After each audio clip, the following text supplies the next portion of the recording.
আমি এমন একটা সময় আপনাদের রেখে সামনে আসছি যখন আমাদের দেশের একটা ভিন্ন পরিস্থিতি, নতুন একটা সরকার এসেছে।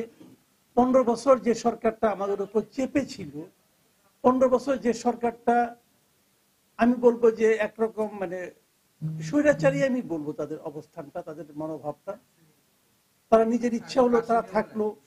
যাই হোক, গত 15টা বছর যে সরকার আমাদের উপর চেপে ছিল, সেই সরকারের হাত থেকে আল্লাহ আমাদের নিজে হাতে মনে হয় মুক্ত করেছে।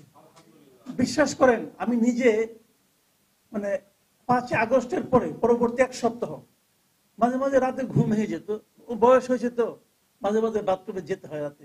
ঘুমের থেকে উঠে না আমি হঠাৎ করে চিন্তা করতাম যে আসলে কি শেখ হাসিনা নাই। মানে আমার কাছে নিজের কাছে অবিশ্বাস্য লাগতো যে কিভাবে সম্ভব একটা লোক প্রত্যেকটা সেক্টরে তার লোক বসে রাখছে, প্রত্যেকটা সেক্টরে। সরকারকে কে সরাবে?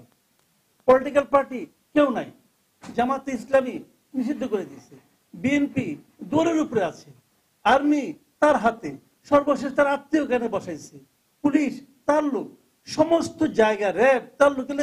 উনি যাবেন কেন? ওনার যাওয়ার তো কোনো সুযোগ নেই।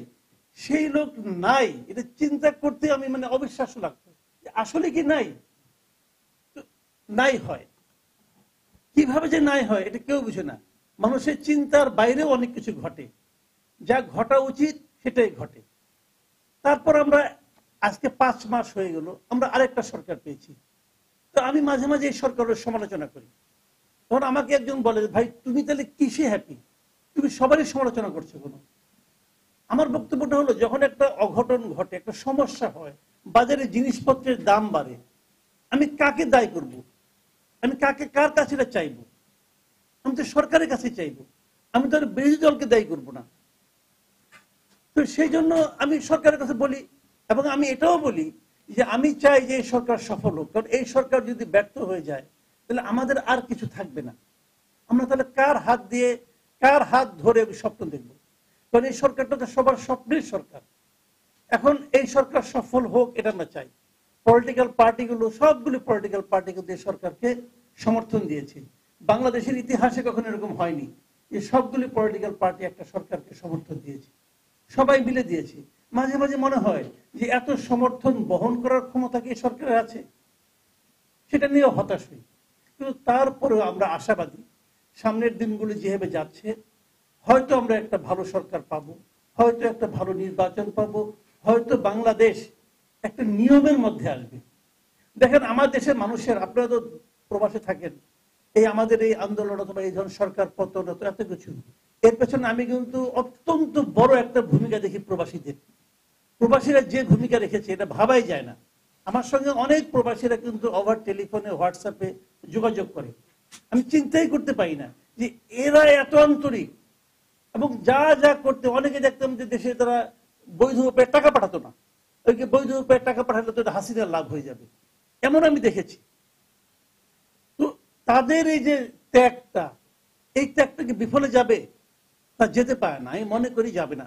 সবার আন্তরিকতা আছে, সবাই মিলে যদি আমরা অগ্রসর হই, ইনশাল্লাহ আমরা একটা ভালো নির্বাচন পাবো। যদি ভালো একটা নির্বাচন পাই, নতুন যারা ক্ষমতায় আসবে তারাও একটা শিক্ষা নিয়ে কিন্তু আসবে। তারা জানবে যে আমি যদি অন্যায় করি অথবা আমি যদি আমার নিজের মতো করে চলার চেষ্টা করি, তাহলে এই মানুষ যেহেতু হাসিনাকে সরাতে পেরেছে আমাদেরকেও সরাই দেবে। যদি এই জিনিসটা থাকে তাহলে আমি মনে করি আমরা একটা ভালো দেশ পাবো। আমার মনে হয় আমার দেশের মানুষ না খুবই ভালো মনের মানুষ, সাধারণ মানুষদের মধ্যে কোনো ঝামেলা নাই। কিছু কিছু ঝামেলাযুক্ত লোক আছে। আমি ওখানে বসে উঠেছি টাইম স্কয়ার হোটেলে, ওখানে 2-1 জন মানে দেশের বিখ্যাত ছিল, দেখা টাকা হয়ে গেছে 2-1 দিনের মধ্যে। তো এরা একটা ছোটখাটো লোক, উপজেলা পর্যায়ের লোক, তারাও যে বিপুল পরিমাণ অর্থ নিয়ে এখানে চলে এসেছে, দেশটা কিভাবে উন্নত হবে? তারপরে আসছে আসছে আপদ বিদায় হয়েছে ভাই, আপদ বিদায় হয়েছে, কোনো সমস্যা নেই। দেশ যা আছে ওটা যদি ঠিক মতো চলে, এত শান্তির দেশ কিন্তু আর কোথাও নাই। বিশ্বাস করেন, আমি সিঙ্গাপুরে ছিলাম কয়েকদিন আগে, সিঙ্গাপুর থেকে এখানে আসছি। আবার সিঙ্গাপুরে একটা মানে প্যারাসিটামল, যেটা ওরা বলে প্যানাডল, আমি কিনতে গেছিলাম। একটা প্যানাডলের দাম হলো সিঙ্গাপুরে $1। আর আমাদের এখানে আমরা একটা প্যারাসিটামল পাই 75 পয়সা। আপনি ভাবেন, আমাদের দেশে তো আসলে বেহেশতরে ভাই। কতগুলি ইবলিসের কারণে এই দেশটাকে তারা দোজক বানানোর চেষ্টা করেছে। আমরা যদি সেই ব্রিজ গুলিকে দূর করতে পারি, দেশটা আসলে বেহেশত। এত আরামের জায়গা আর কোথাও নাই। এখানে যদি আপনারা খাওয়া দাওয়া করেন, ভাবেন তো দেশে এর চেয়ে ভালো খাবার আপনি এর চেয়ে কম, অনেক কম পয়সা পান না। তাহলে কেন আমার দেশ উন্নত হবে না? আমার দেশের মানুষকে বিদেশে ভালো করতেছে না, তাহলে কেন আমরা উন্নত হতে পারবো না? এই কয়েকটা চোর যা নাকি ওখানে বসে দেশটাকে লুটপাট করে, এদের কাছে তারা ওই দেশে জন্মগ্রহণ করে, কিন্তু ওই দেশটাকে তারা মনে করে তারা লুটপাটের জায়গা নিয়ে এখানে চলে আসে। আমি একটা জিনিস ভেবে পাই না। দেখেন, একটা উদাহরণ দিয়ে বলি খালি, সরি আমি তো লম্বা সময় নিচ্ছি না, আমি একটা উদাহরণ দিয়ে বলি।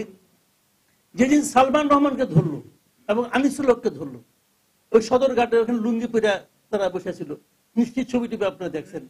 আমি আমার এক ভাইকে বললাম, আচ্ছা ভাই, এই লোকটার জীবনের প্রাপ্তিটা কি?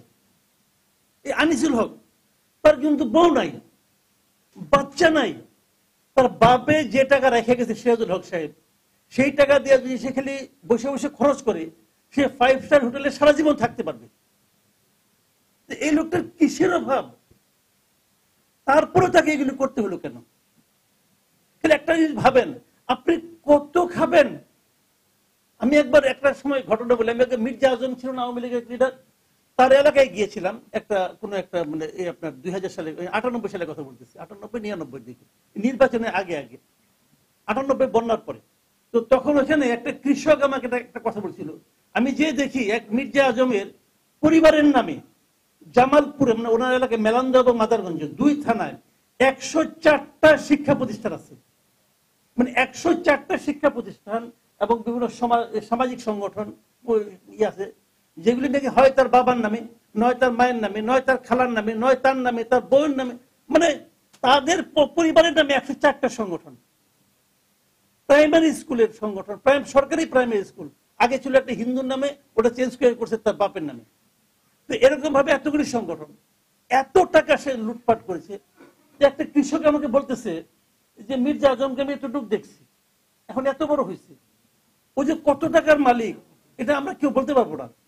তো আপনি একটু চুপ করে থেকে বলে কি, আচ্ছা ভাই একটা কথা বলেন তো, আপনি যতই টাকা হোক, আপনি তো পেটের বাইরে খাইতে পারবেন না, আর খাটের বাইরে শুইতে পারবেন না। কথাটা ভাবেন, একজন কৃষক আমাকে এই কথা, আমি সারা জীবনে এটা মনে রাখছি। আমার এখন যা ইনকাম, যদি ডাবল ইনকাম হয়, আমি কি ডাবল সাইজের খাট বানাবো? আমি কি ডাবল খাইতে পারবো? পারবো না। তো টাকা দিয়ে কি করবে? এটা ভাবেন যে কি করবেটা কি? এটা একটা অসুখ। এই সালমান রহমান এত অন্যায় করেছে, শেষ পর্যন্ত নিজের দাড়িটা কাটতে হয়েছে। ভাবেন, দাড়ি কাইটা একটা শার্ট পরে সে বসে রয়েছে চোরের মতো, দেখতে কেমন লাগে? সে কি একবার চিন্তা করছে? অথবা এই দৃশ্যটা দেখে আগামী দিনে যারা সালমান রহমান, তারা কি শিক্ষা নেবে যে এই কাজটা যে আমি করতেছি আমার এরকম হতে পারে? শিক্ষা নেওয়া উচিত, আমাদের সবারই শিক্ষা নেওয়া উচিত। আমরা পৃথিবীতে আসছি কয়েকদিনের জন্য, 2 দিন পরে চলে যাব। আমরা কি রেখে যাব? মানুষ যেন আমাকে ভালো মানুষ বলে। মানুষ যদি আমার নামে আমাকে চোর বলে, আমার কথা শোনার পরে একটু মুখটা যদি বাঁকা করে, একটু হাসির ভাব আনে, কি লাভ রে ভাই জীবনে? আমি বুঝি না। যাই হোক, তারপরেও আমরা আশা করব যে, আমি লম্বা আলাপ করলাম, সরি, কেউ কিছু মনে করবেন না। ওই যে এখন না মাইক পাইলে, বাঙালি একটা সমস্যা আছে, সেই সমস্যাটা হলো বাঙালিরা থামতে জানে না। মাইক পাইছি আর থামতেছি না, তো আমি থেমে যাচ্ছি। আপনারা সবাই ভালো থাকবেন, আপনারা আমার জন্য দোয়া করবেন। আমি সবসময় চেষ্টা করি, আমি যেটা বুঝি সেটা বলি। আমার উপলব্ধিতে ভুল থাকতে পারে, আমি ভুল করতে পারি, কিন্তু ইনশাল্লাহ চেষ্টা করবেন, দোয়া করবেন যেন আমি অন্যায় কোনোদিন না করি। এই দোয়া কামনা করছি, সবাই ভালো থাকবেন।